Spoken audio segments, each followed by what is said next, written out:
Where's all my friends? Oh, they'll be popping in there now.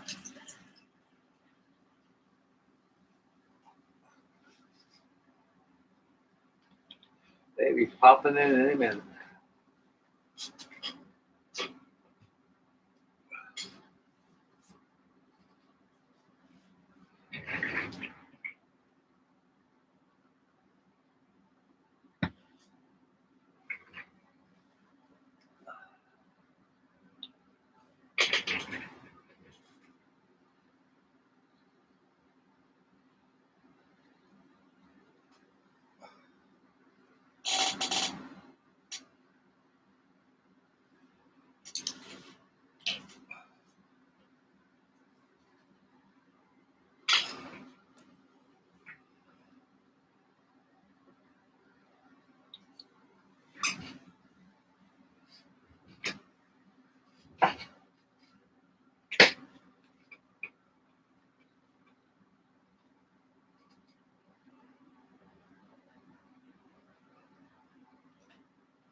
Possible, I like them things at all.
Hey, how you doing, everybody?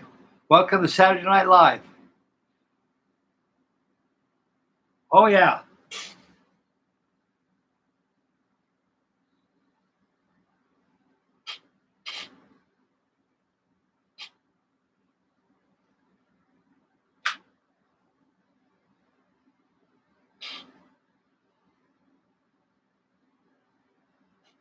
Take about a couple hours to do that.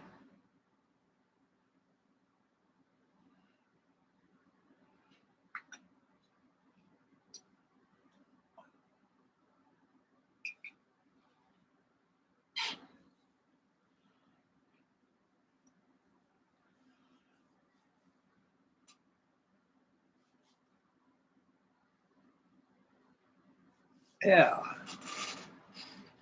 Let it dry a little bit.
Set it dry.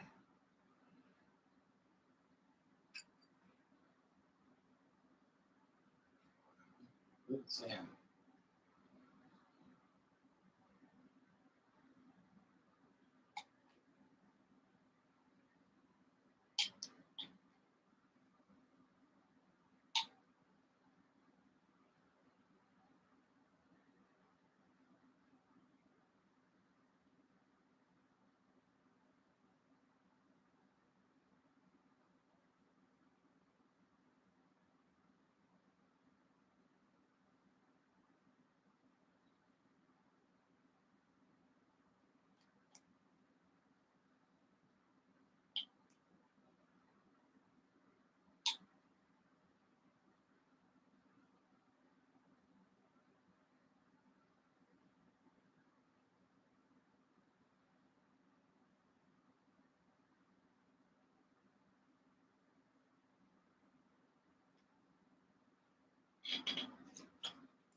That's 900 horsepower motor to use on the right cyclone, double row. Double row, right cyclone. Almost 1,000 horsepower. Not very much. Not very much.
Oh yeah.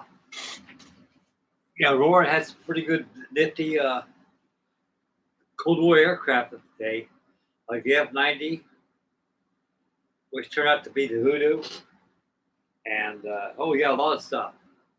Even these right here, you know. I've been on this for like about a couple hours all day today.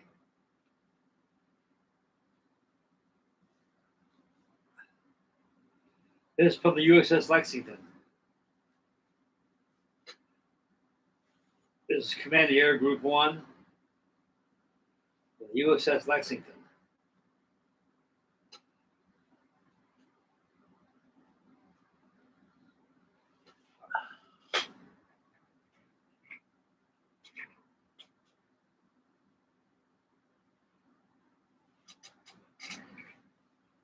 I've got chrome yellow for the top wing, which goes on. This is lily yellow for the carrier group that belongs to.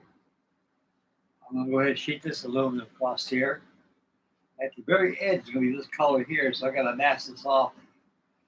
Airbrush some yellow across there.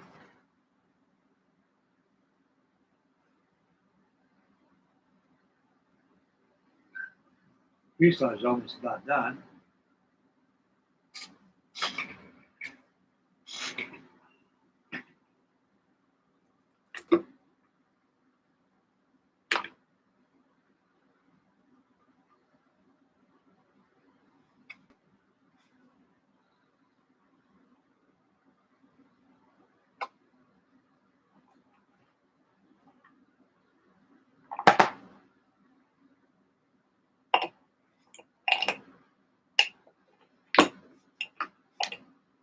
I don't know what the aluminum I had last night at.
Some aluminum right here.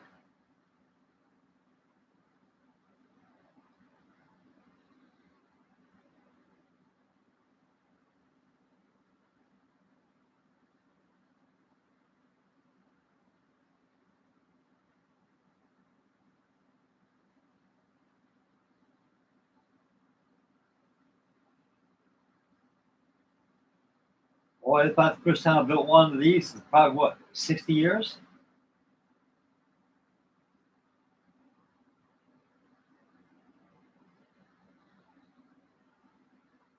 Every bit of that.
Yeah, it's a little break here.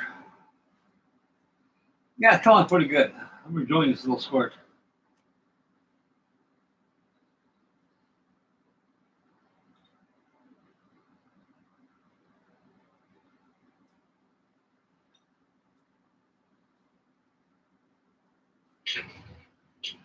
Okay, we got 3 watching, 1 thumbs up, and we got pretty good cast on the top chat. We got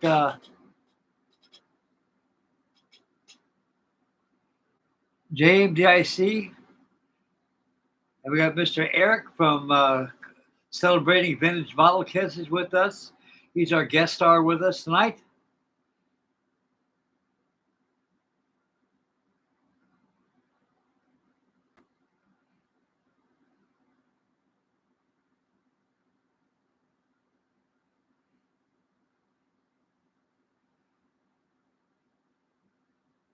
Yep.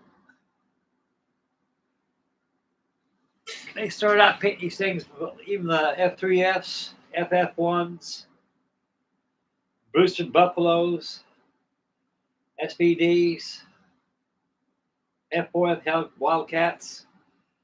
Pre-war colors, they either had aluminum fuselage for corrosion or they changed it to a gray color. This color here on Cleveland of the Helldiver. Light gray color.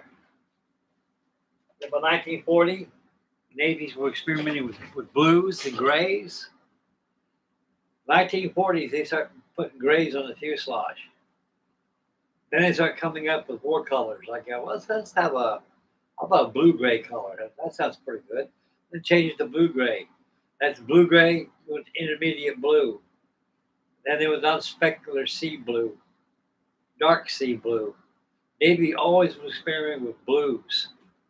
They seem to fill the bill when it comes to camouflage. And they're very effective too.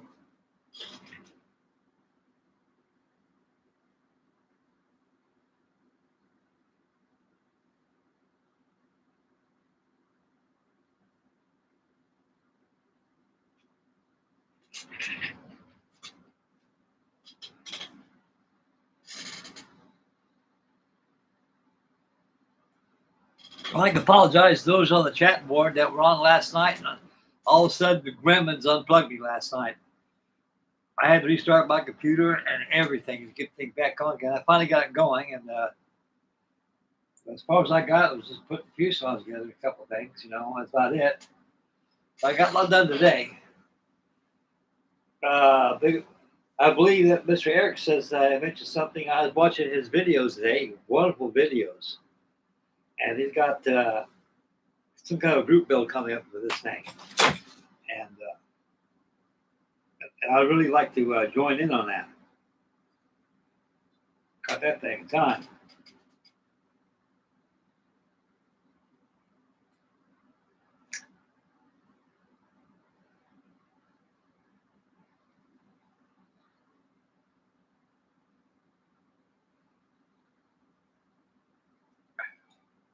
So I better slow down this old bird. I can catch up with the other fellas who want to join in.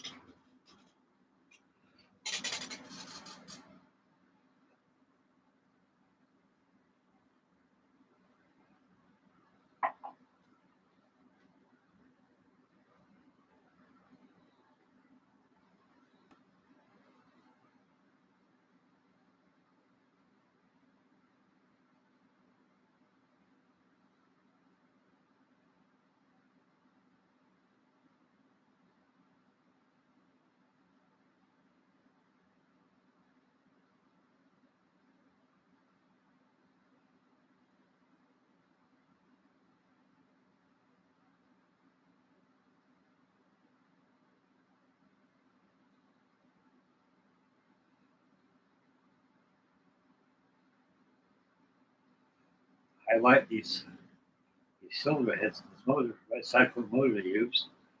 I think they're about between 900 to 1,000 horsepower, these engines were.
I hand brushed aluminum on the lining gear struts, but in the interiors, I airbrush them.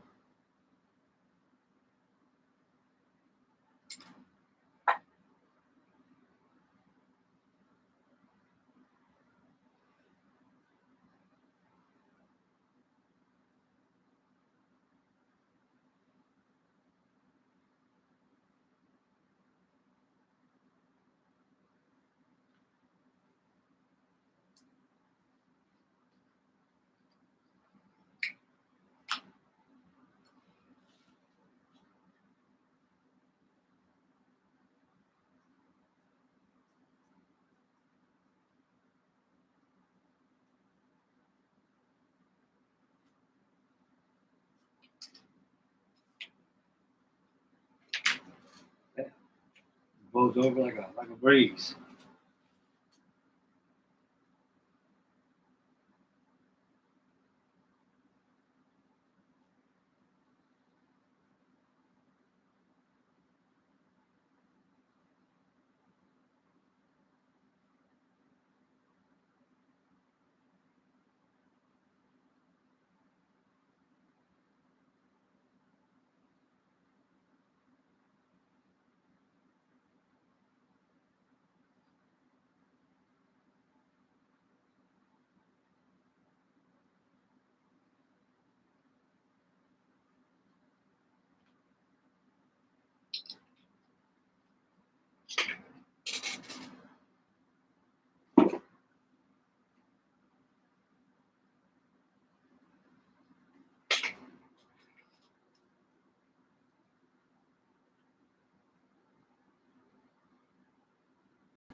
Okay.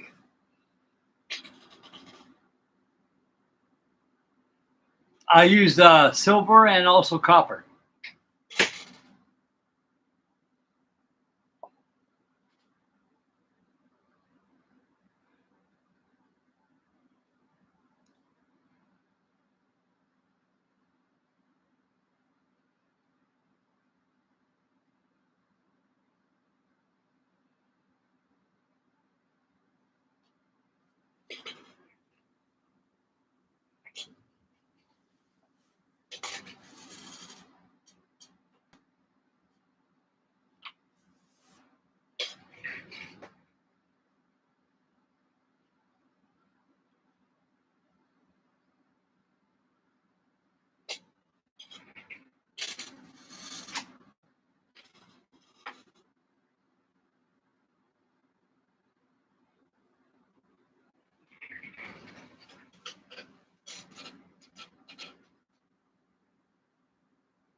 dry.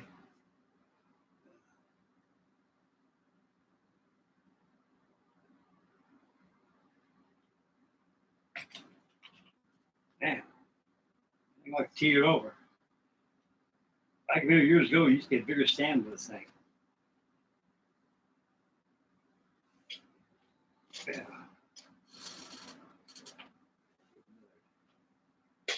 Good job back here.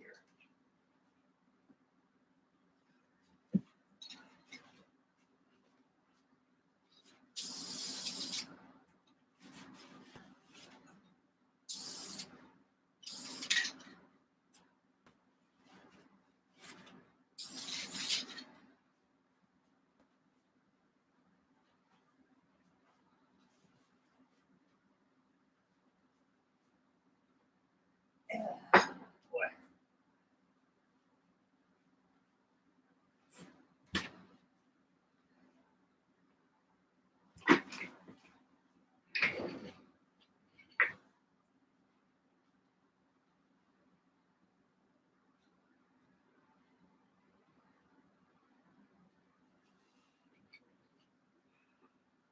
Oh yeah, I'm gonna use 9,000 steel guitar string. I could use monofilament on it, but I decided to go ahead and use real metal steel guitar string to simulate the real metal flying wires you use on. So it kind of rigs up like the government golf hawk. You got crossover rigging on the caveman struts, no, the interplane struts. And they go with the interplane struts down to the main struts, the caveman struts that hold the wings up.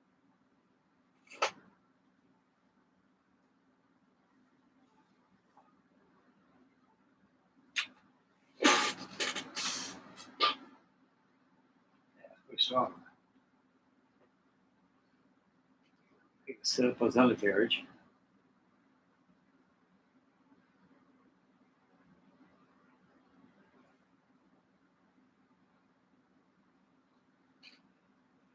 Damn thing's got flaps on it too. I didn't know that.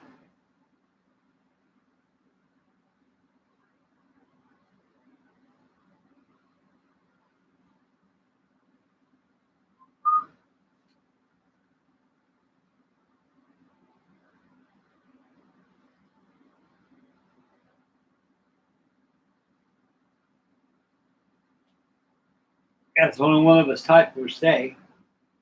Helldiver, that is. The monogram came out with theirs back in 1962. Quarter-inch scale, the SB2C. So it makes SB2C by monogram, and this by Aurora, but the only Helldivers was out there at the time, back in the 50s and 60s.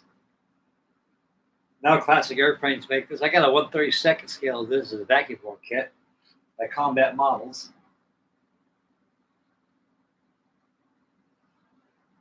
And that's like a pretty good kit with white metal landing gear and white metal parts.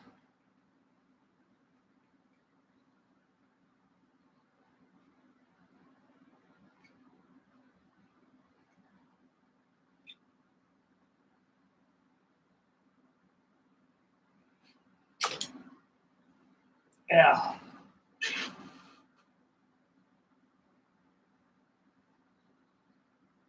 Motor drive, that's why I put it in there.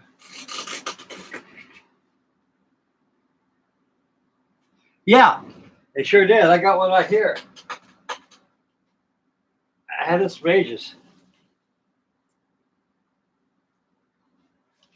Comes with one of these patches. Built as a Cleveland, and also I think that's Yorktown, the blue color. Hornet? No. Yellow is Lexington, and blue I think it's blue is Hornet. Yeah.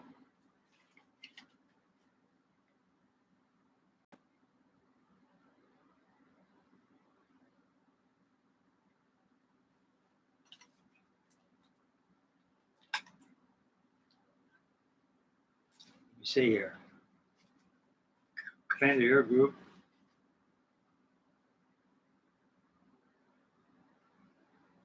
USS Yorktown. I was right. Now, this is not a bad kit. That's not a bad kit at all. Matchbox did a pretty good job with that.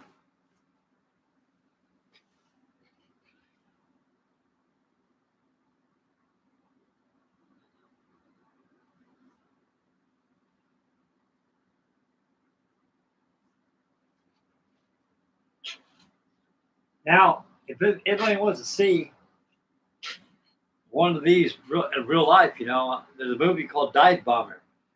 It's by an old Hollywood cast of characters: Errol Flynn, Fred McMurray, Ralph Bellamy, and a couple other people in there. You know, back in 1940s when Navy aviation, they were studying aviation medicine. That movie was about guys blacking out. You know, and they found out as the war proceeded, instead of going to a full dive straight down and pulling up, you know, cause blackouts. They found out by diving probably about maybe 70%, 60%, somewhere around there, diving like this, they can be able to slow down the inrush of blood to your brain. You pull out of that dive. A lot of guys got killed because even Germany, the Stuka pilots, hit them Stuka pilots hard too, especially blackouts they had. They took it back to the fella, I forget what his name was. He was the one that he helped design the Junker Stuka. It was a computerized altimeter that worked with the altimeter when a plane goes to dive. If you wanted to drop that bomb at 1,500 feet off the ground and pull out of the dive at 1,500 feet and drop that bomb, he'd program that altitude. When you go into a dive and pull out, he starts to black out. He's got no problem. While he's blacking out, he comes to. He looks behind his windscreen and he'll find that he hit his target without passing out. That's a pretty good invention. We should have came out with something like that.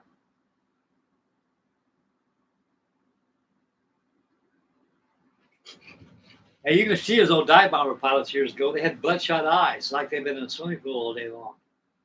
So all that blood comes from your head, you know. I mean, you got the G-force, you pull out. And, good night, Irene. You're done.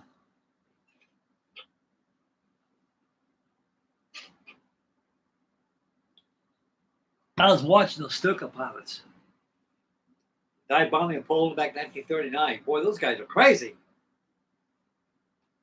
They take that ship, just turn over, just roll right, just go right straight down. I had a buddy. I want to tell you guys a story. I was out in California, got out of the Navy. I got a job as a bricklayer. I had to become an apprentice. I had to get the Bricklayers Union. And I was on an apprenticeship program. I was a pretty good apprentice.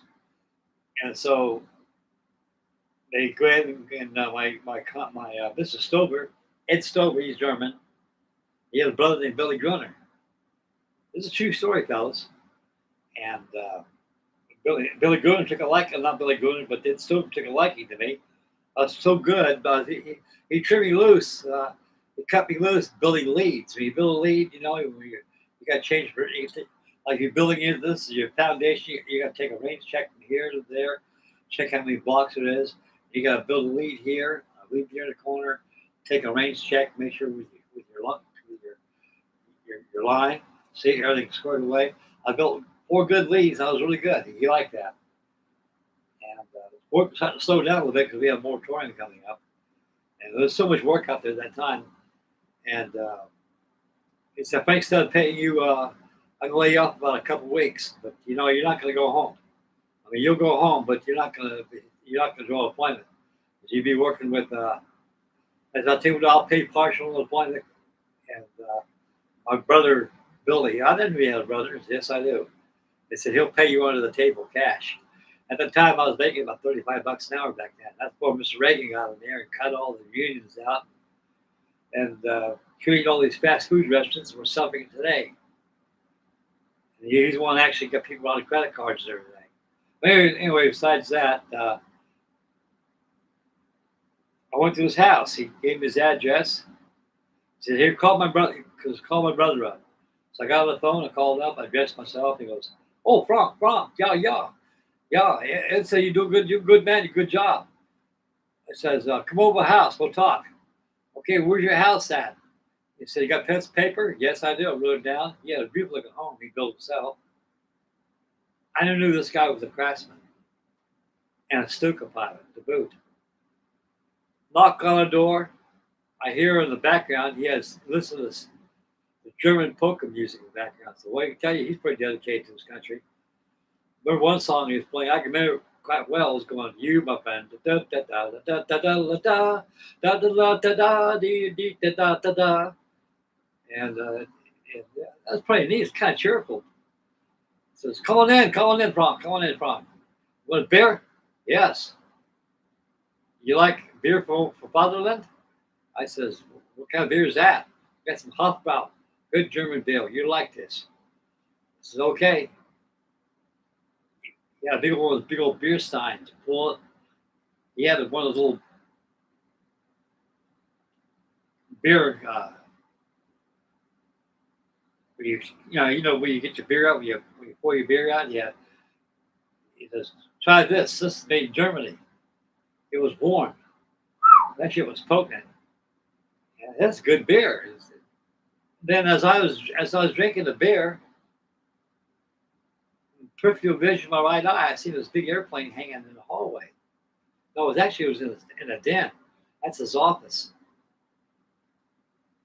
And I just kind of ignored him and walked in there in his office without asking him. And I see that big Stuka hanging up. He walked up to me and says, he walked up to me, he goes, "You like Stuka, huh?" "Oh man, that's one of my favorite airplanes. One of my favorite German aircraft."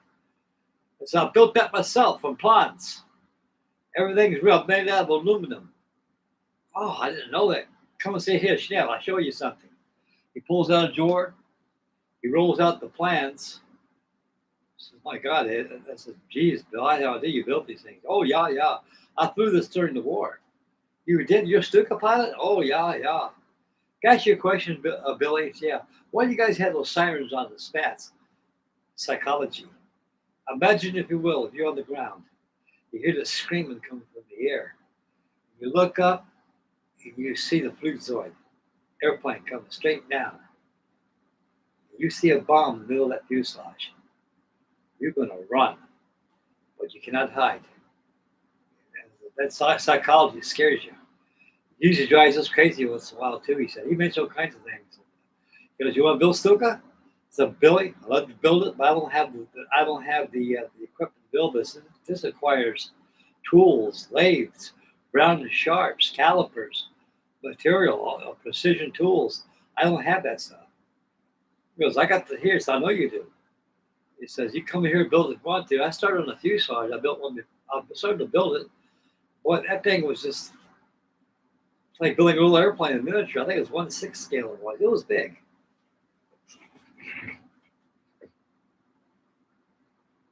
Yep.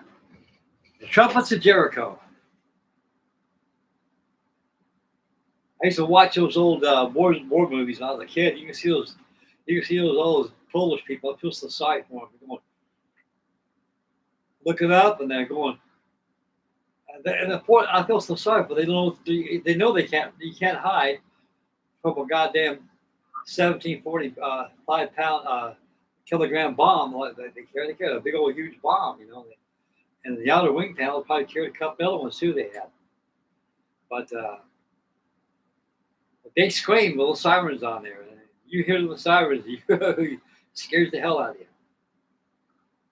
I'll tell you what scared me a lot when it comes to aviation was helicopters. I can remember back in 1951. How old was I back then? 6, 7 years old back then? I think I was 7.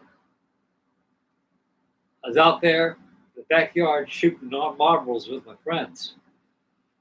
All I heard is, "Womp, womp, womp, womp, womp, womp, womp, womp, womp, womp, womp." What the hell is that sound coming from? It sounded like it's coming from the air somewhere.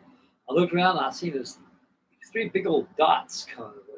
looked like dragonflies. Oh my God, what are these things? I don't know. I'm getting out of here. And a couple of buddies got in the house. There was one of those Kiyosaki H21 workhorses that two people rode, like a 5 bananas, they call it. Oh, over the house. Well, I was like to Melissa, well, you're frightened, are you? Mom, what was that thing? They said, they're helicopters. I've never heard of a helicopter before. And so helicopters came to view back in the 1950s. They could use during the Korean War. But that's the first time I seen one of them before. It scared the hell out of me. I've never seen them before. I remember one time I was about 3 years old. We were stationed at Boeing Field just before we took off to Hawaii. And my dad was in Honolulu, Hawaii, and he was stationed aboard the USS Norton Sound. It was a rocket seaplane tender. They used it for as an experimental rocket ship, launching rockets and stuff. I guess his final port of call was Port Hueneme, California, but at the time he was stationed in Pearl Harbor. And my dad was stationed on that. He was the aviation machinist man. He worked on PBM airers. He loaded them up back deck, work on the engines on and everything. Anywho, I remember I was about 3 years old. I heard the rumbling of these engines. My mom said, "What's all the loud noise coming from?" It's like a bunch of airplanes out there, Mom. I'll go up there and check. Back in those days, they had B-25s. They're useless. They hadn't phased out the B-25 probably around 1955, 56, somewhere around there. These were all VIP planes. They weren't painted all drab. They were painted all natural aluminum with U.S. Air Force on the side of the fuselage. I knew they were bombers because the first war movie I've ever seen was 30 Seconds Over Tokyo. I knew they were the Mitchell bomber. There wasn't one or two of them. There was about 30 of them out there, lined up. Revved their engines, taking off. Them things were loud. So, well, Mom, looks like we're going to war. What? I didn't hear nothing on the radio. You don't have to, Mom. Those B-25s out there, they're World War II bombers. They got 30 of them out there, and you got 30 of them out there taking off their practice doing something. We're going to go to war. I got to go to war. I came home, and my dad said, my dad came home, and before he got shipped out to Honolulu, I goes up to my mother, and my mom said, "Oh, your son seems to think want to go to war. Why?" I heard it on the radio. That's what I told him. They goes, "Come here. Yo, what's the stuff about we're going to go to war? Where'd you hear this from?" "You don't have to, Dad. I seen 30 B-25s. Oh, in fact, that's called maneuvers. Don't you understand what maneuvers are? It's like what you do. You guys play games. You guys get your airplanes out there. You're playing with them and stuff. Same difference. This is military stuff. And so we got better stuff than those Mitchells. We can go to war." It was kind of interesting seeing that stuff, I've seen it all back in those days. Now, all those models that Eric shows on the videos called Celebrating Vintage Model Aircraft, especially all these old jet aircraft that Aurora brought out, also Revell. Those airplanes were in service when I was a kid growing up. Oh, yes.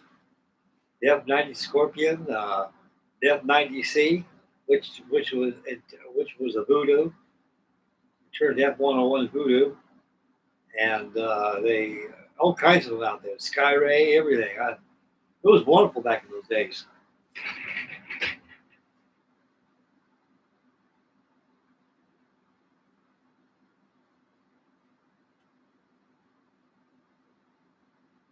Hello, Mr. William Mitchell. How you doing, buddy? Welcome to Saturday Night Live with the crew and me. We're working on the 1960 or 59, 58 kit of the I'll show you. On my Helldiver. Got it all covered with aluminum tape. Just got the undercarriage, fixed to put the motor on. And maybe put some decals on the fuselage, finish up the decals. I'm going to tell you, I'm loving those pilots. Those pilots are neat.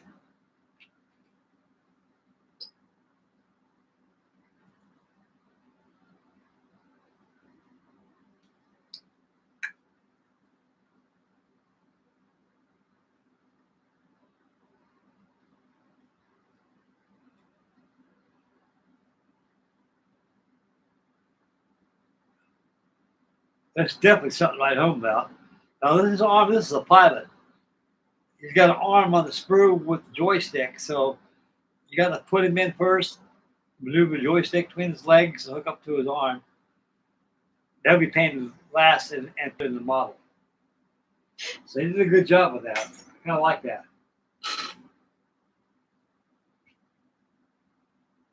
Yeah, I love those pilots. I sure do. They did a good job there, Eric. They really did, sir.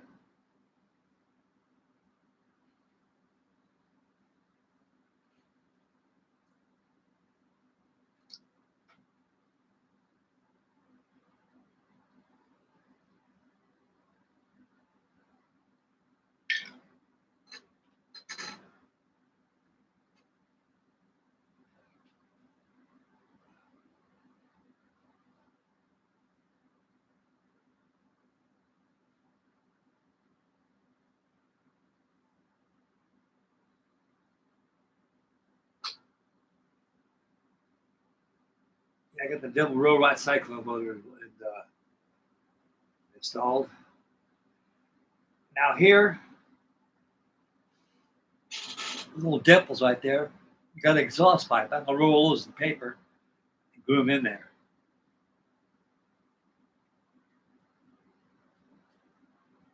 That's pretty good in there.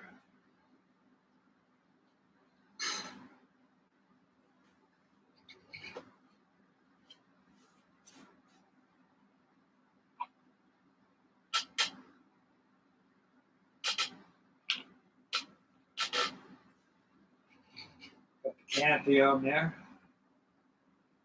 I'm gonna add some aluminum on the cowling flaps. I'll get dry in about a good hour if I do that. Okay.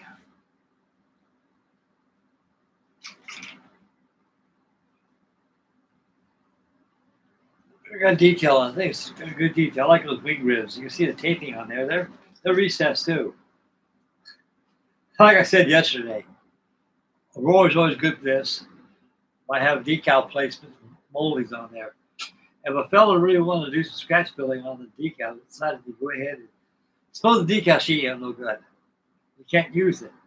Well, here's your decal right here. All you gotta do is add some tape on there and trim around there. First I'll paint the star white, mask that star off, and put your blue on there.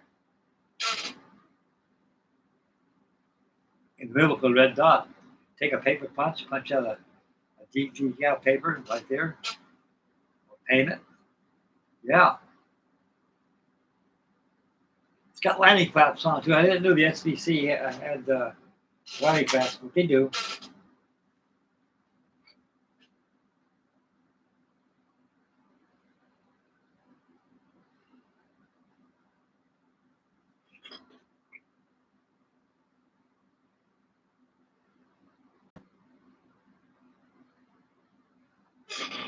Yeah, my decals ain't too bad in this cab.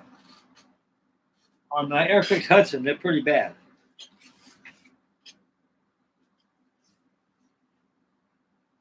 Only yellowing's right here, so I will set these out, get some of that yellowing out of there.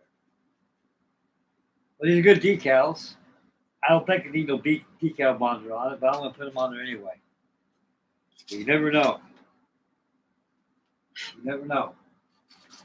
See if I can get some decal bonder right now. Give it a good spray.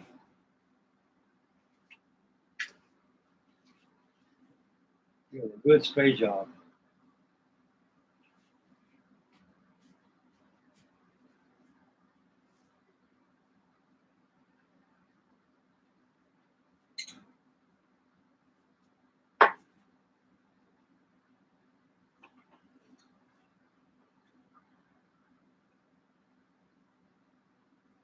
Here.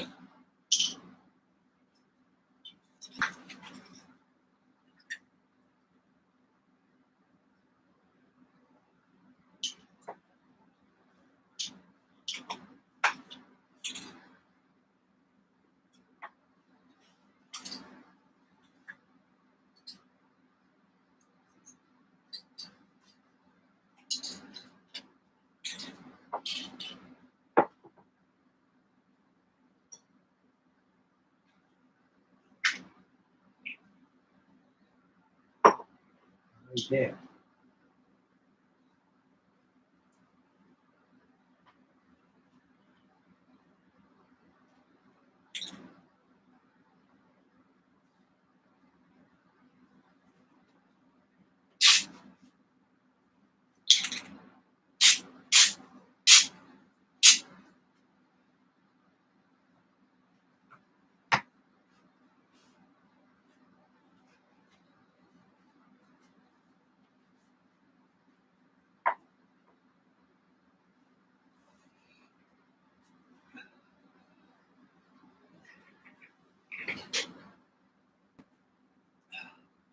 Yeah, I just sprayed some decal bonder on there.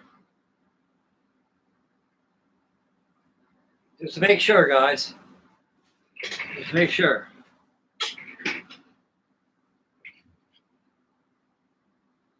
Oh, no, You're right about that. Nobody makes replacements for this kit. The yellow wings decals are 1/48, so too small. That's why I say if worse gets the worst, decals get fall apart on it. If you got one of these, just hand paint them in the best way you can. Mask them off. They're bold. They're bold. You got U.S. Navy right here. You can take a black Sharpie and trace that out if you wanted to. But you have to be careful with these things. Like I say, I highly suggest a kit like that this old is that you got to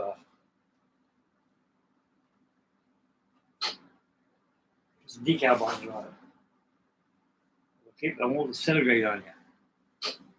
I think the worst decals they ever used on a kit are those mini craft kits, Academy kits. They're so thin, every time you move them around a little bit, position it, they fall apart on you. And it just ruins your day. Right here, I got two different methods there, Eric. My favorite and stuff I use, I just discovered, is this by Tamiya. It's called Mark Set. This stuff's not too bad. This here's the best. My Walther's Salva set.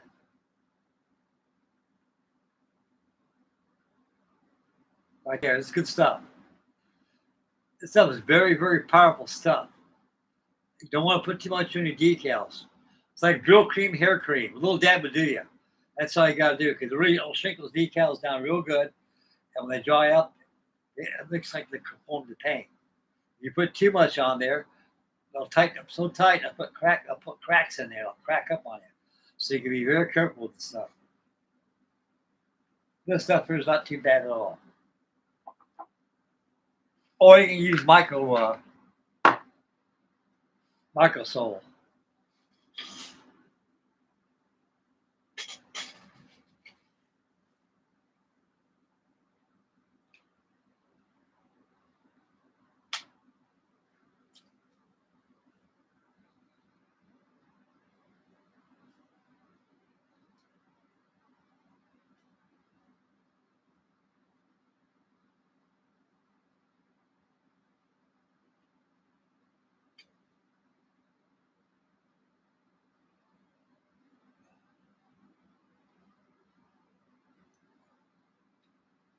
These, I'm going to airbrush his wings with tested aluminum because they weren't shiny like this. They were doped over.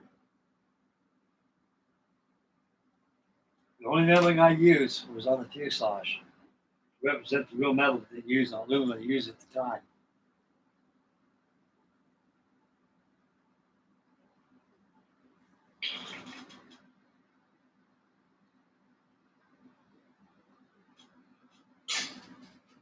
Decal bond, I'll show you.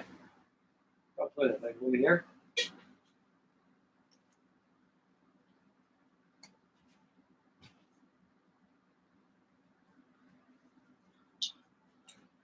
It's by Testers. They still make this stuff. You can find it in your hobby shop near you, or you can order it online.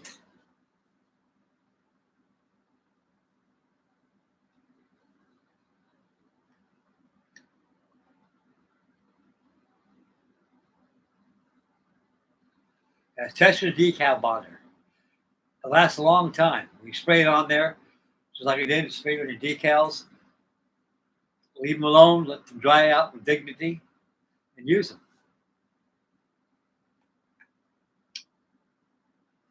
Yep, that's what I use, fellas.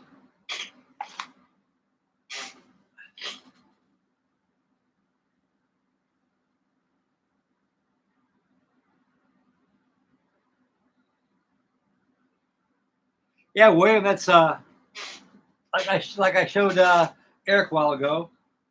Is decal bonder. You can find this online. They still got this stuff. The only thing testers make, they still make. And you can find them in a hobby shop near you, or you can find them online. There's good stuff. It'll save you decals. It really works. Like I said about a couple seconds ago, you spray it on there, put your decal aside like I did over there, forget about them, let them dry out with dignity, and use them.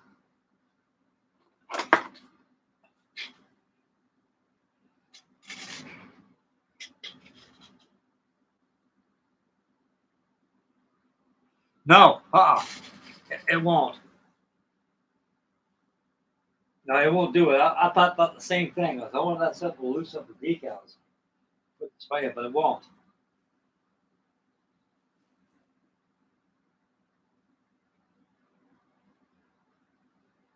Yeah, just let it dry.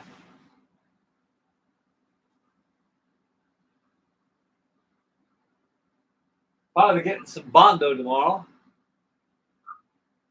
and probably working my Glow Master. Get it going. I got decals coming in for my Trumpeter 148 scale Albatross SA16A. But for my Glow Master, I'll have some Bondo coming in tomorrow.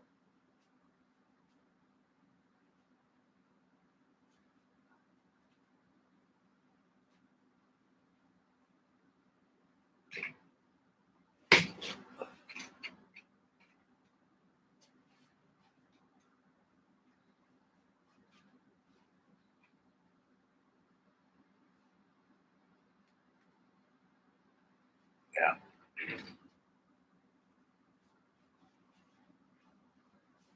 It's pretty hard too. It really is. I got a cargo deck in here. I got all my equipment there, and I'm gonna start using this on it.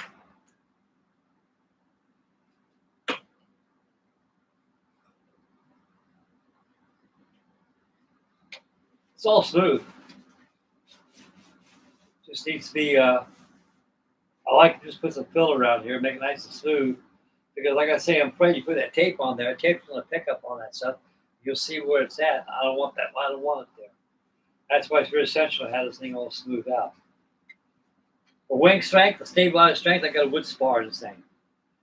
Cut out from a big old 36-inch wooden yardstick. You can buy it at Home Depot.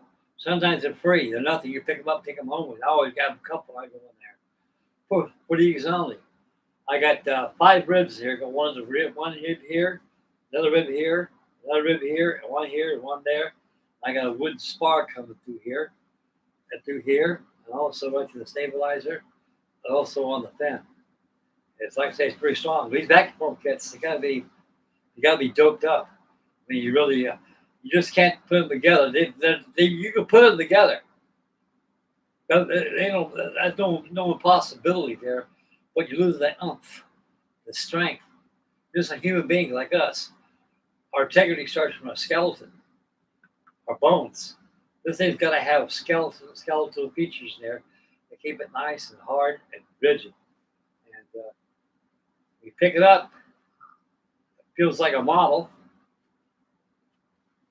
Instead of a light vacuum fork getting a sponge, you can squeeze the hell out of it and possibly you pick the root joints. Now, here's another tip that works good too. If you can build a vacuum form kit, especially these big jobs, put a fuselage. If you decided you don't want to do all that internal stuff, put ribs in there and put your bulkheads there, you make 2 plug holes. You drill a hole here, one here, you get that canned foam. You stick that canned foam in, and that foam will fill up over here. Look, you don't want to overdo it because you put too much in it, it will expand. It can separate the plastic, pull the plastic out. Just enough for to fill in. Then you go over here to the other one and give it a shot and be okay. Well, the wings, you can't do that with foam. I mean, you got to have ribs in there. So that's what you got to do with these things. I flew in one of these before. Chapman's Air Force Base, San Francisco, California. But I can tell you exactly where I sat at. I sat right about here. I was looking out that little window. That window's probably that big around. Just doesn't stick your head through and look around. And I had a buddy of mine who was sitting next to me because there weren't no chairs in their seats. They're hammock. They're cargo netting. Looked like hammocks. That's what they were. Cargo hammocks. They were mesh. And you had troops up here and troops down here. And goes, man, we're gonna crash this thing. He said, you looked out that window. Look at those wings; they're flapping like a bird. I said, that's natural for them to do that. They got to have some kind of give. I ain't gonna crash this thing's a very dependable airplane. There's about only one Globemaster crash that I know of in my lifetime, and it was a mystery how it went down. Out of Alaska somewhere.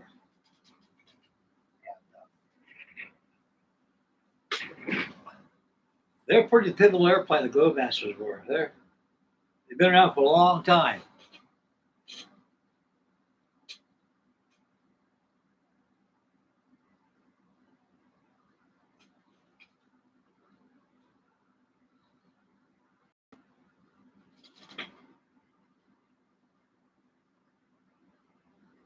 We got Jesus Carrier with us. Welcome to Saturday Night Live with me and the gang, everybody. Got a pretty good chat board tonight. We got about how many people watching? Got 9 watching and 2 thumbs up.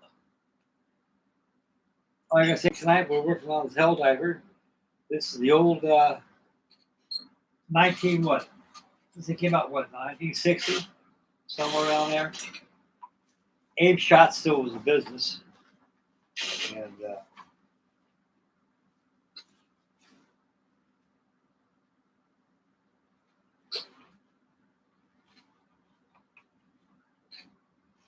this is truly a good kit, guys. It really is.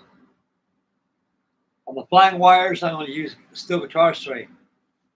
Put them on there. Tail on here. Looks like the aircraft is overall aluminum with a yellow wing on top. That's it. Mine comes from the USS Saratoga, I think. Lexington.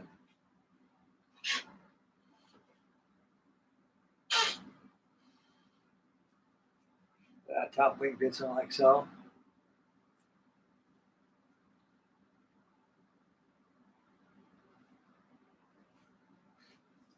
Airbrush this aluminum with aluminum paint. Because they are doped over. They were doped. And, you don't want to make them look like this.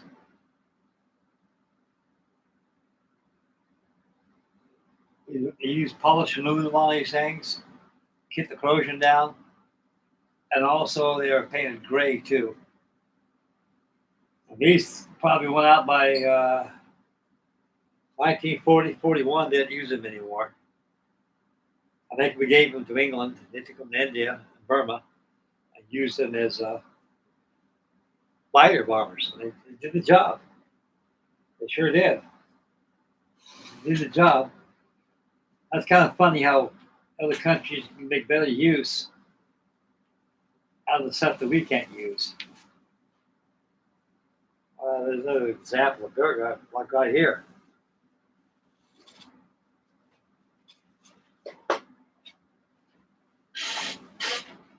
Like the old Lockheed Hudson bomber. I've had this for ages. And actually, this is one of the first aircraft on the Lend-Lease program we gave the English back in 1940, 1939. We didn't use them anymore because we had other stuff coming. And these were like the Baltimore and the Maryland bombers. We just couldn't use them anymore. I mean, we probably use them for utility aircraft or some sort, but we gave them to England to use with Coastal Command. They replaced the old Annie, the Ansons. And the English got more use out of these things than we did. We could do the same thing the English did, use these Coastal Command bombers, because we had a lot of gun-on U-boats off the coast of Alabama and also through Texas, the Gulf Coast, all through there. You got Captain Top. He said one time, he says that was called the wonderful years when the U-boats started coming in, and they went to the Gulf Coast, sinking off our tankers and a lot of cargo ships off the coast out there. And they said one time they came up not too far from shore. They surfaced, the lots are wrapped. They had a bunch of guys went to the grocery stores. They speak perfect good English. You couldn't tell they were Jerry's or the Huns. They went and did grocery shopping. They came back and loaded up a ship with fresh groceries and everything. They could smell food right off the coast, they said. What really amazed Captain Haas said, what really amazed him, and he said to his fellow officers, don't these people understand that we're at war? All the lights are on out there. He said you can see cars out there, buildings are all lit up, houses lit up, people out there just carrying on like war didn't exist, you know? He was really amazed at the stupidity of America. He said, I can't believe these people understand that we're at war. He commented that against us to us when casualties came to an end.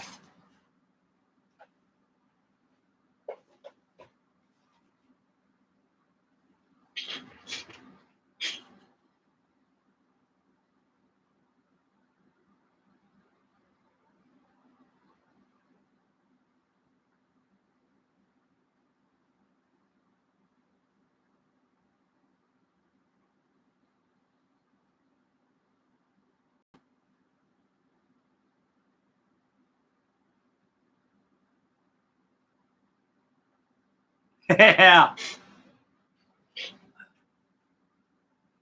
Yeah, like I say, those guys speak good English and everything. They had American currency, went and got fresh milk, eggs, meats, vegetables, even beer. Everything. We had to worry about no cows coming up, fueling them up and replenishing them with groceries, going back to the bottom end and go to a sub bunker and prepare for the next voyage and take shore leave for a couple of days.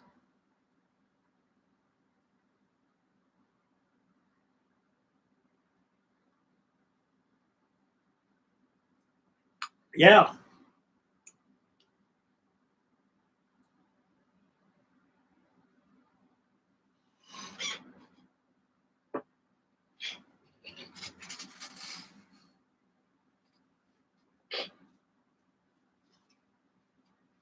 Yeah, so it's dry. They're glossy. I like them.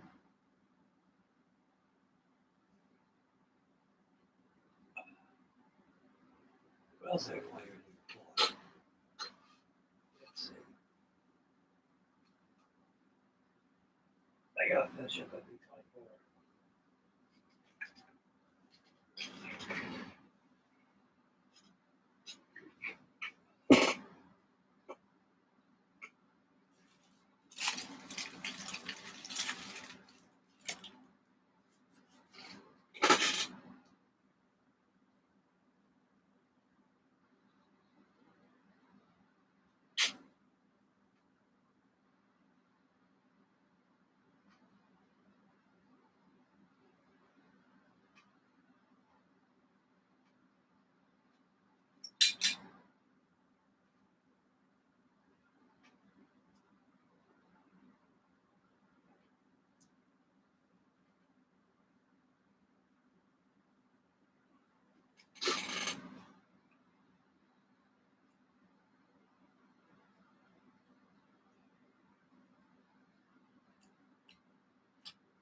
It's got to be aluminum on cowling flaps.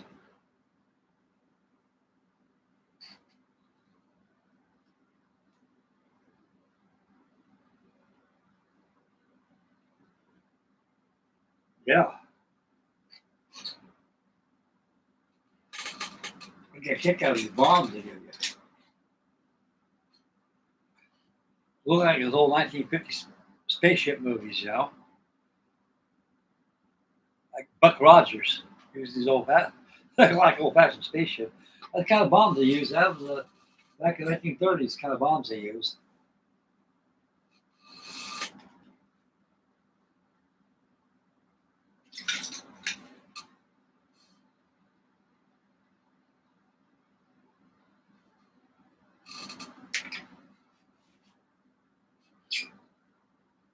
Yeah.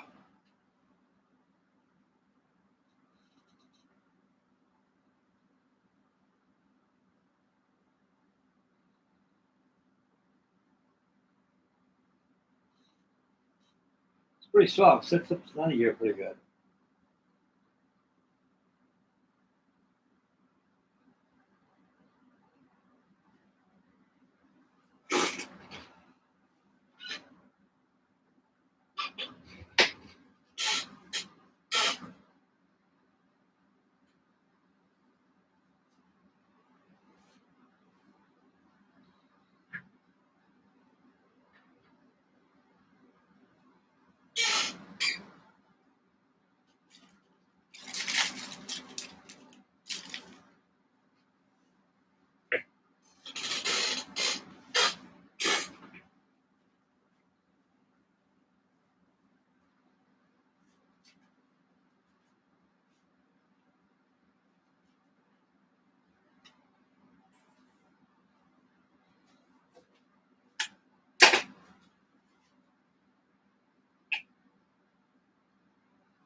Oh, boy.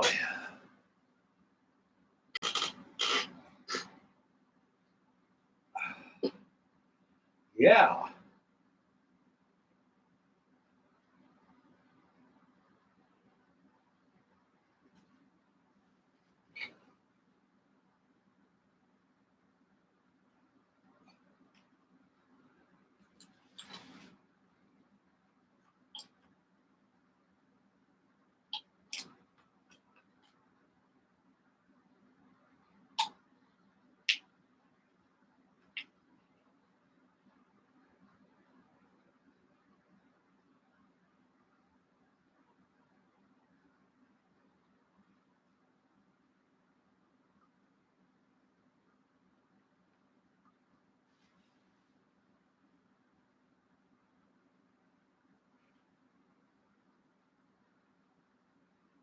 The cowling on there.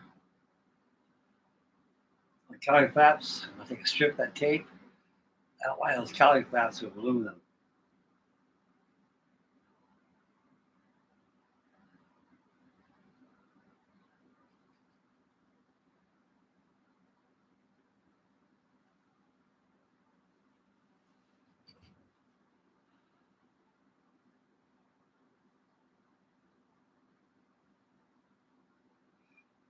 I may not be Eric about the spray. Tesla doing a business a long time ago, but I bought that can of spray probably about 6 years ago. I was living in I was in Ohio. What could happen with the 6 years too, you know? I would say, here's what I would do: you can sell some enamel clear spray gloss. Just spray your decal sheet, get a good coat, and let it dry. That probably would be a substitute for that if you don't make that stuff anymore.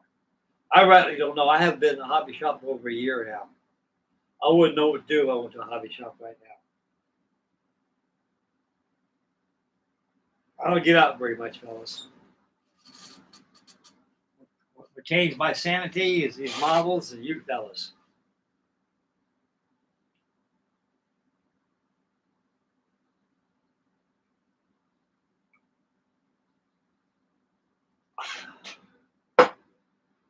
Yeah.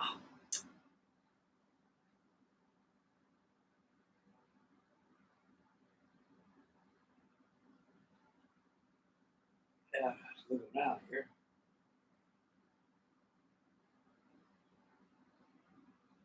I got my clip roll I got to work on. I'll get that probably a few months now. Get the weenie wagon over there. You get that thing going. You get Bond to the bar, get that going.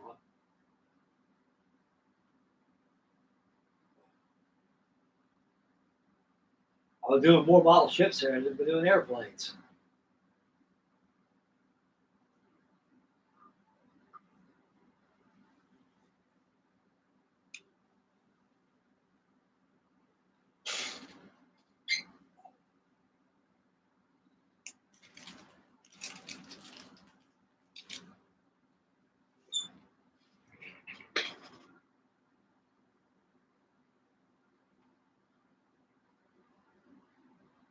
Oh yeah, I agree 100%.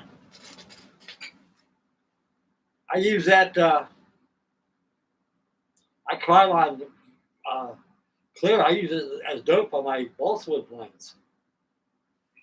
I got a.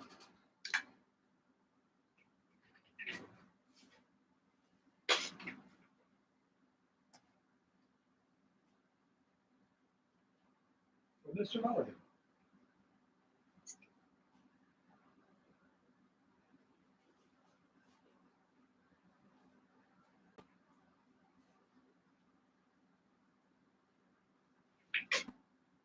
Yeah, I use Kryline on this.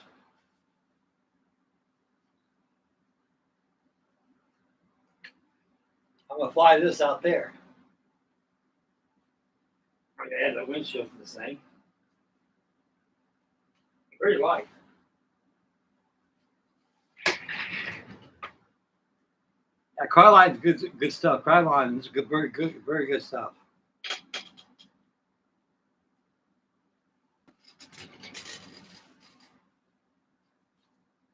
I got one of these by storage that I built. I float this thing a lot of times. This thing flies real good. I got my rubber motor I made before I brazed it. 5 loops of rubber and a winder, put about 1,000 turns. They go, they're flying, they're up for the heavens.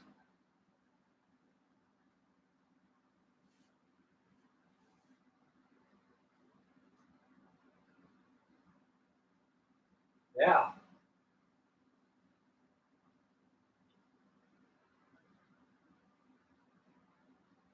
Newport over there. I got my SRE. Yeah, I got a lot of stuff over there.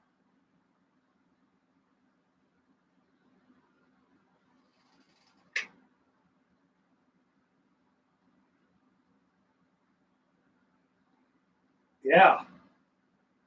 I think if I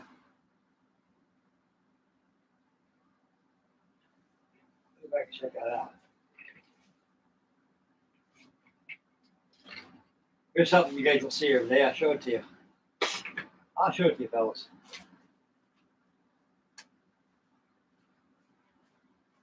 I get that carrier going too.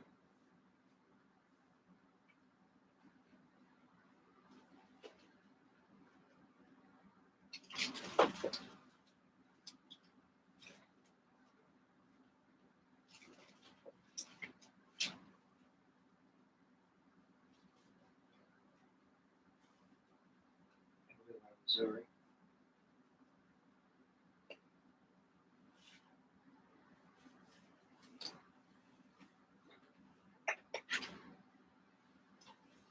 I don't know if I showed you guys this before.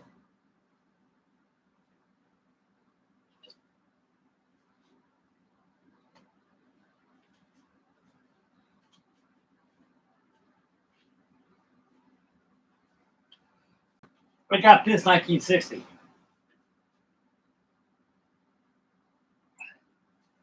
I was in high school. 10th grade, I think I was. And to me, I thought it was kind of something to give a man that's 14 years old. I thought I was too old for it. Well, I was. I had so much fun with it. This is my old Texaco tanker I had.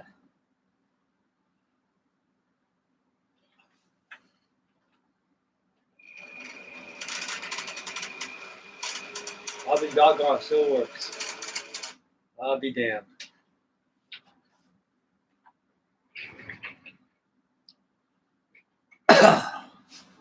Yep. Cost $4. No, it cost $3. I remember seeing it on TV one time, and my dad got my attention. Like, Mike, come here, take a look at this. I went out there, and I saw the wow, who makes that? I don't know. But you only get it at Texaco stations. And yeah, I'll give you one of those, Dad. I said, well, I gotta take a look at it, see how to get it and everything. And about a couple months later, my birthday came up. And, on my birthday, my dad went to Texas. Come on, Frank, let's go for a little ride. Every time my dad talks about that, hobby shop time or something. We went there too. He made sure he had a good birthday.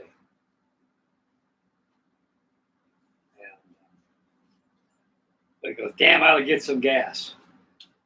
He did it on purpose so we'd go to that Texaco station. I forgot all about this thing. I comes there, cleans your windshield.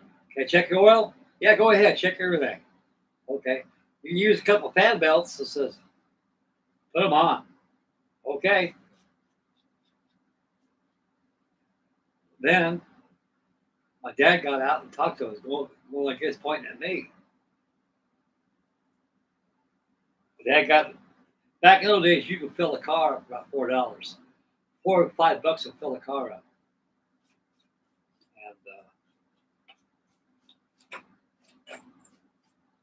went there, and the guy came out with a box.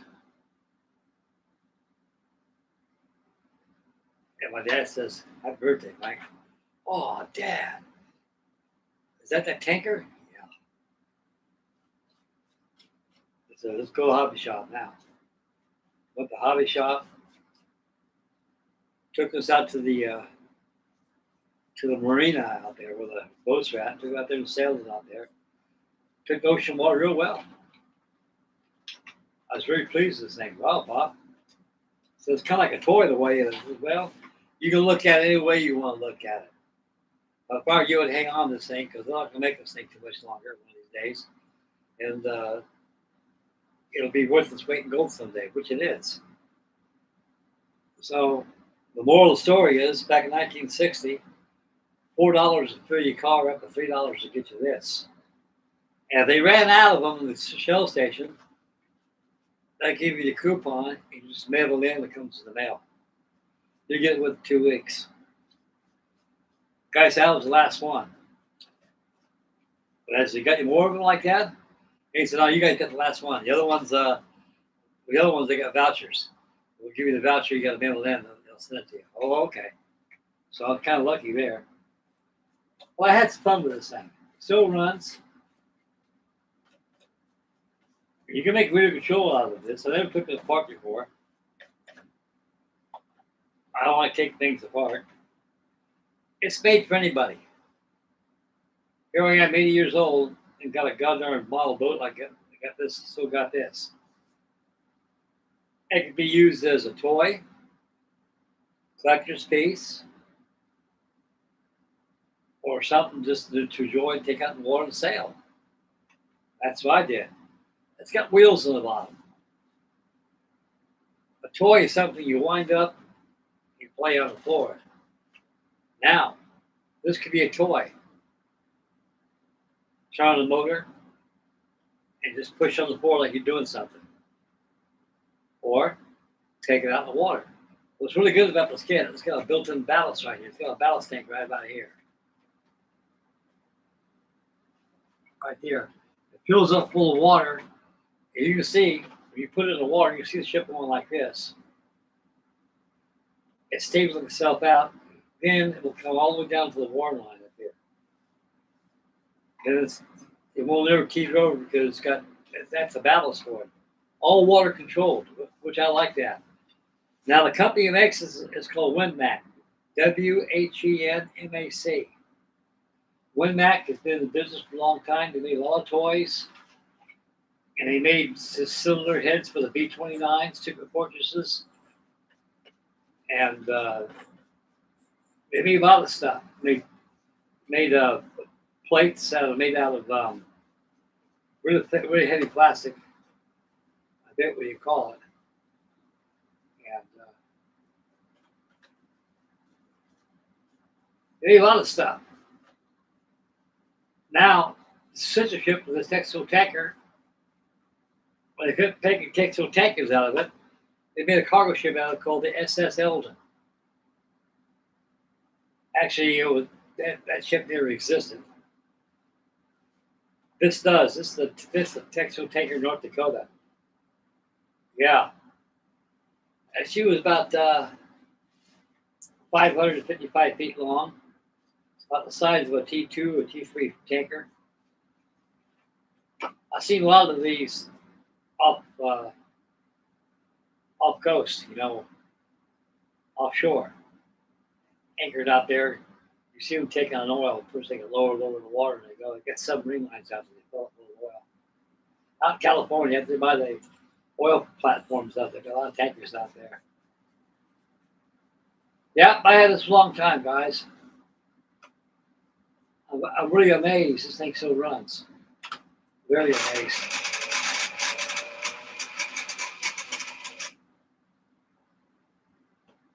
And it comes with extra propellers. They get busted a lot. I'll tell you how they get broke. See that skeg back there? That's wrong. They should have took this, made it out more this way and back down that way. Run a rudder, had a skeg up to your rudder. That'll protect that blade from breaking. A lot of guys have these things. They hit rocks and stuff. They break blades off and stuff. So they give you an extra blade with it.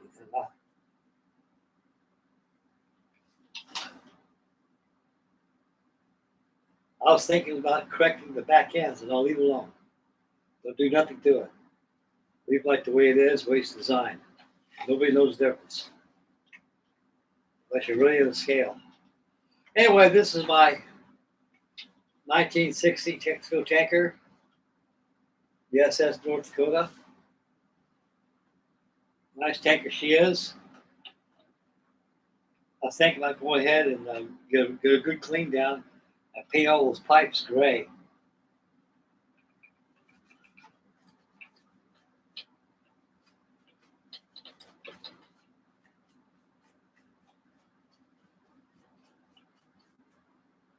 Things sure gets dusty fast. They do. I took care of this all my life. Key to its youth is the box. A lot of people see my old models I built and say, man, how do you keep them so clean like that, Mike? This is, I think I keep them in the box.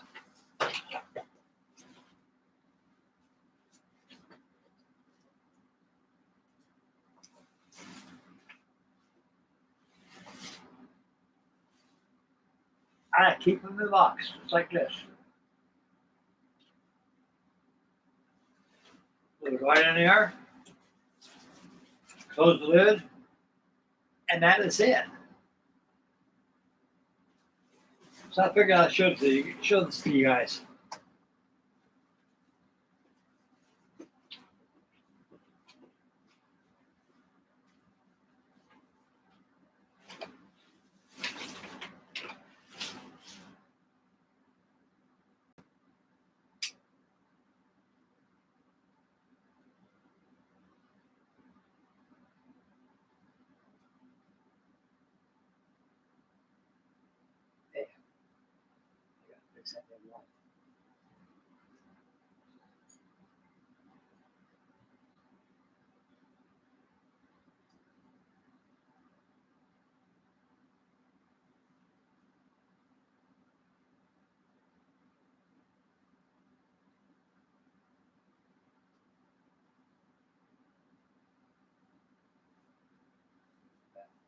Go. That's light back there. Yeah.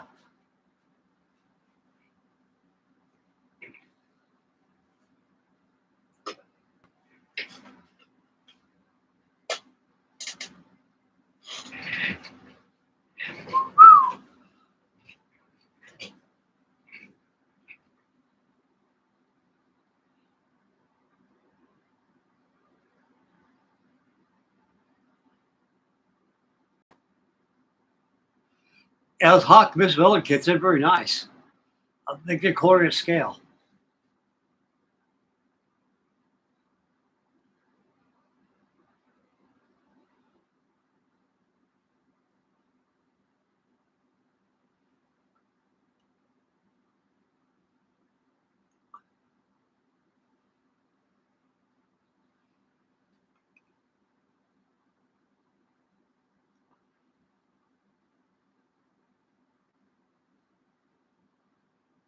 Like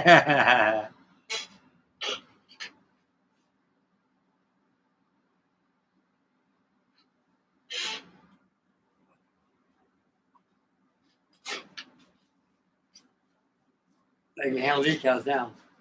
It'll dry.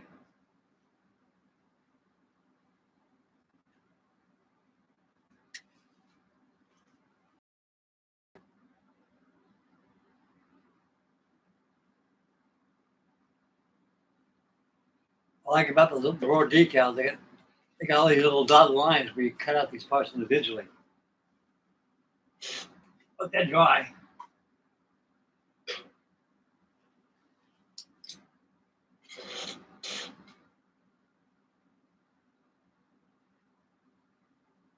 Yeah, that's kind of pretty good.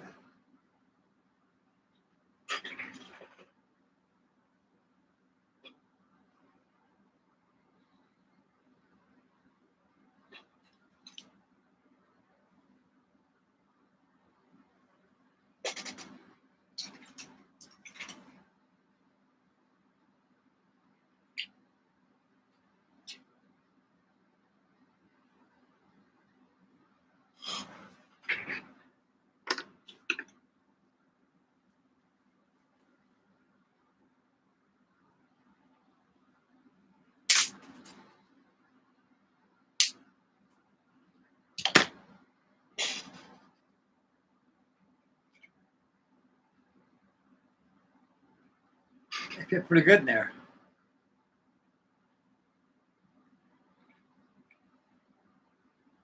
All you gotta do is put his arm there and hook up that joystick to the floorboard. Yeah. How much your dinghy calling? That dinghy can't answer back. He's got his Wi-Fi is down. Nope, nobody there. I like to know what happened with Chuck Pappy. I like to know what happened to him. I can't get on his messenger or nothing.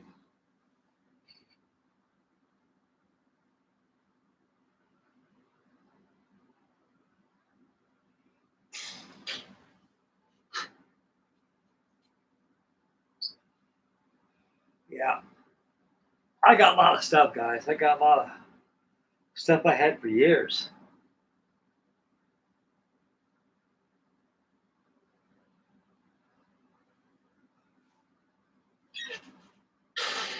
I'm gonna show you guys something else right now. I would go through all the boxes lately that I have. And I found this in my box. This is a wooden kit I built. I got the hull done on it.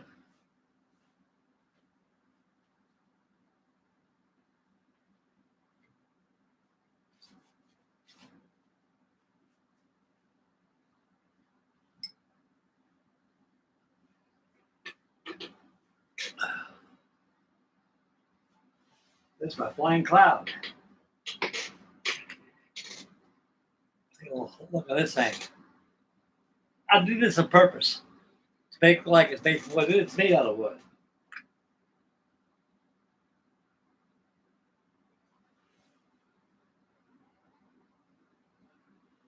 And the bowsprit goes there.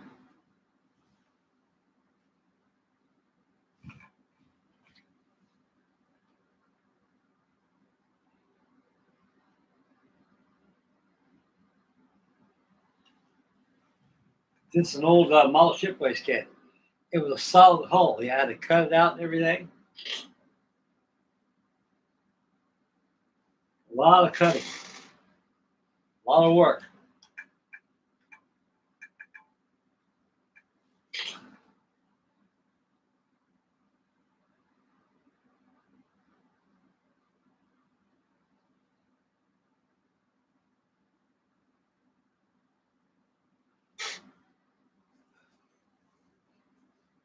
The thing was all solid wood. You had to cut all the wood out and everything.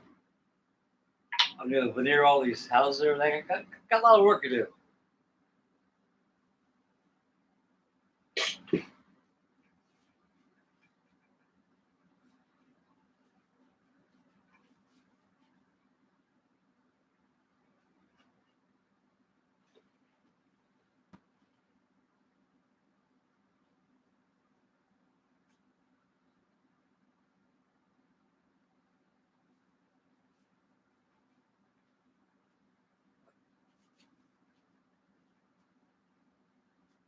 What they do is need to finish this up.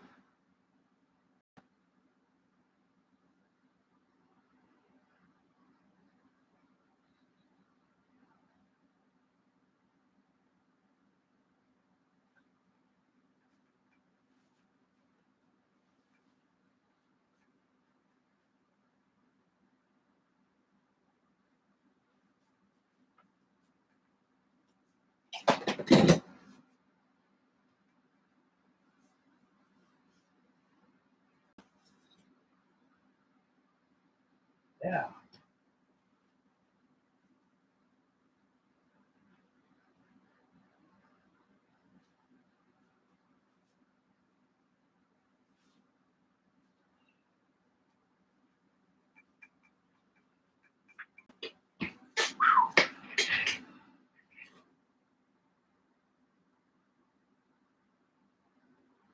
Yeah.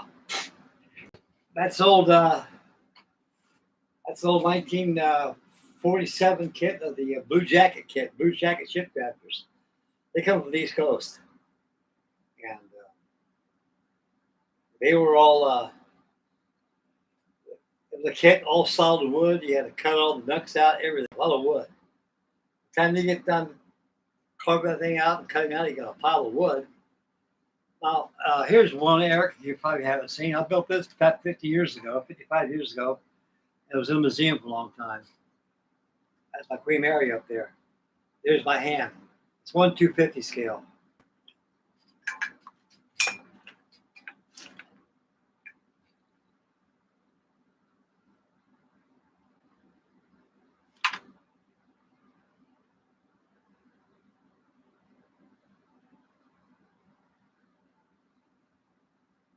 And there's my Spanish galleon up there, my Isabella. Let's get too much glow with this light here.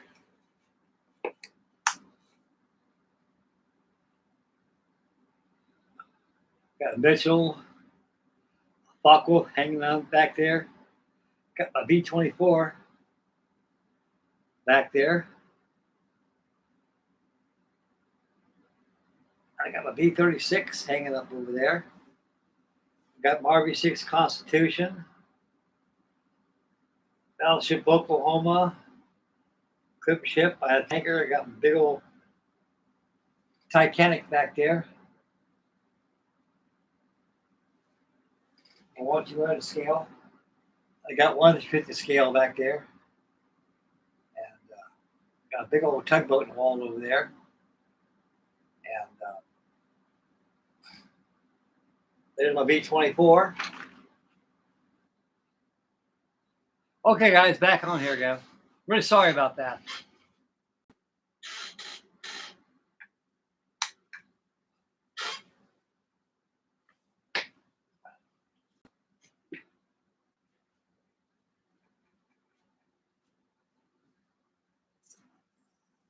Oh.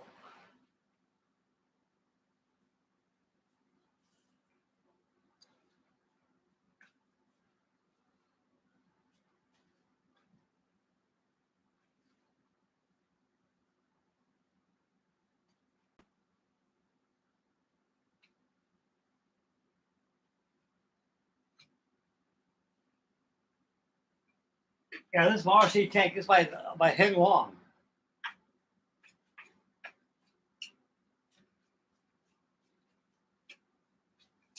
We're gonna fire this puppy up.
Dusty too.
Yeah, I'm sorry about that mishap, guys. I was with a camera showing the stuff I got around here, and I must have caused it to go out of offline. So I'm back on there again. I mentioned about the tank, and I got carried away, and here it is. Always constantly dusting stuff. All this room gets very dusty in here.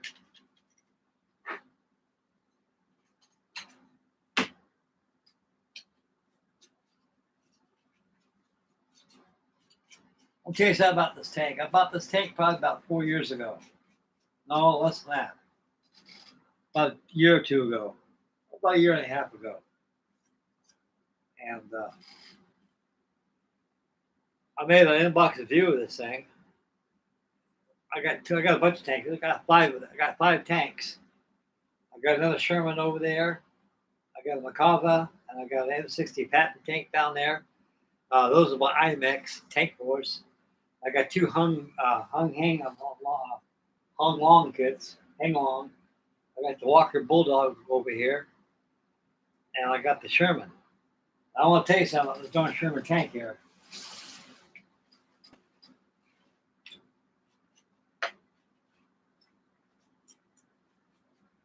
Those BBs, this thing are very powerful. I was messing around, shot a hole, and hit my old computer, put a hole in my computer, blew out the screen and everything in it. I don't know what I was aiming at though, but like I say, these things are very dangerous. So you got to make sure that you got no pets or children around. They'll put out a window. And one thing was certain, they will put out a eyeball. So you can make sure you got nobody around when you're playing around with these things. Yep.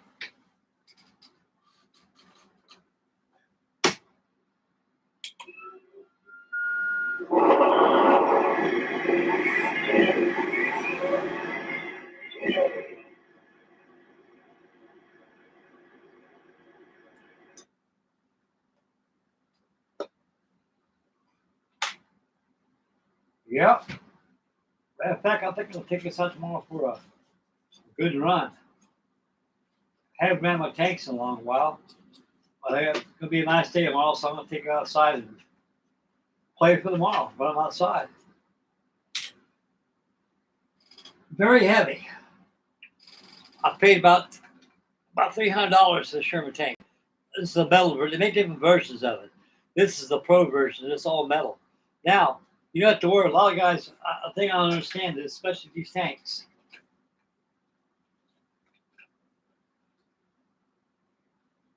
Especially these tanks.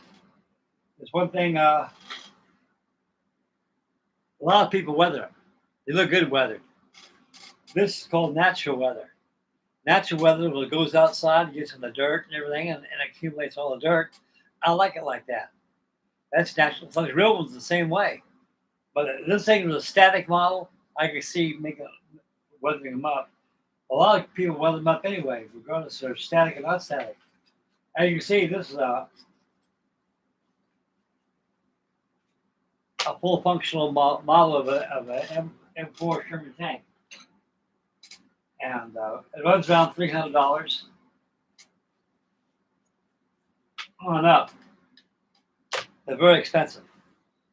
They can be. You get involved with them. But like I say, these tanks are very enjoyable to play with.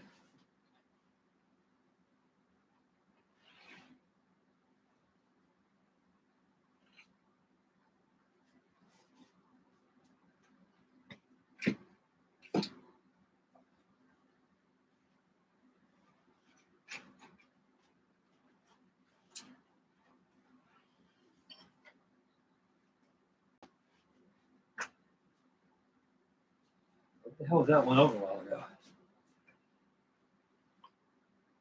Oh my God. Thank Christ it was empty.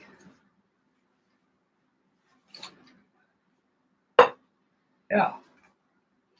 Here's something else we're going to be doing pretty soon, guys. I start running out of building material. I'll get some more.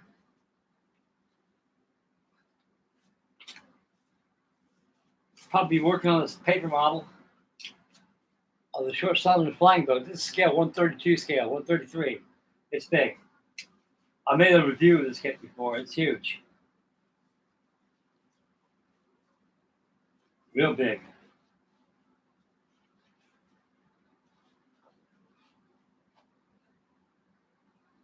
It's rather as big as my hand is, so it's big.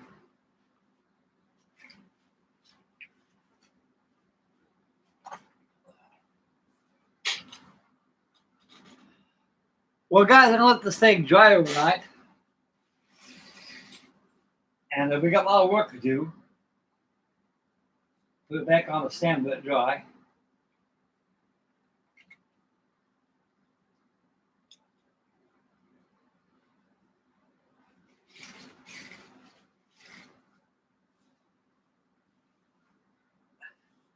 Yeah, those pilots do look like a bunch of Olympic participants in the Olympics, especially the luge run, the luge.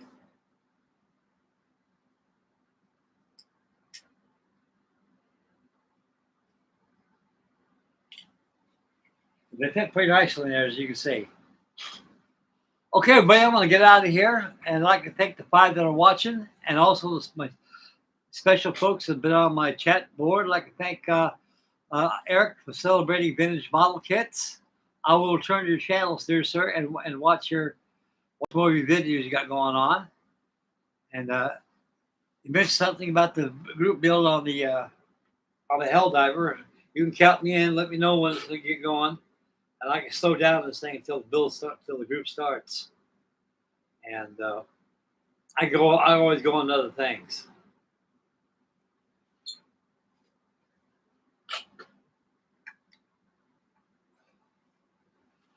Okay, tomorrow night. What's it tomorrow night? Yes. We'll work on this tomorrow. That's something to do.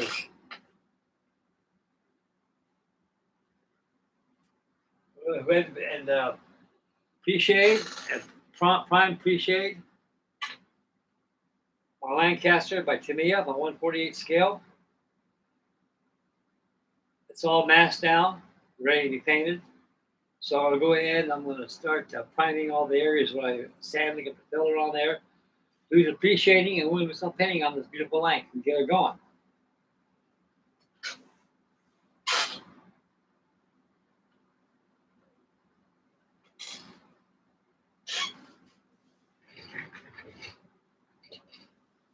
Okay, everybody, make mama happy, take care of the little ones, stay focused when you drive, get yourself a kit, be aware of your surroundings. Because right now, as far as I'm concerned, spring is here. Winter is no longer with us anymore. Might be some cool days here and there, but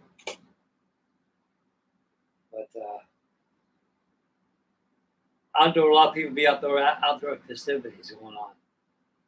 Okay, I'd like to thank all my new subscribers for tuning in and also watching my videos. I'm very honored you guys. I'm gonna try to get some better videos coming out. But I got some software now. I'll probably go and work on that a little bit, polish it up a little bit, see what I can do. Probably make another video of this tonight. And yeah, I can do that and polish up on my videos. Okay, thank you very much, everybody, from the chat for tuning in tonight. Model on, model strong all day long. Get yourself a kit, get kit crazy. Join me tomorrow night. Tomorrow night, we're going to have the painting of the Aurora Lancaster by Tamiya. So you don't want to miss that one. So we'll catch you guys tomorrow. This is Frankie Day Models signing off. And we'll catch you guys tomorrow. And God bless everybody. Please say your prayers. Bye, boys. Take care of yourself.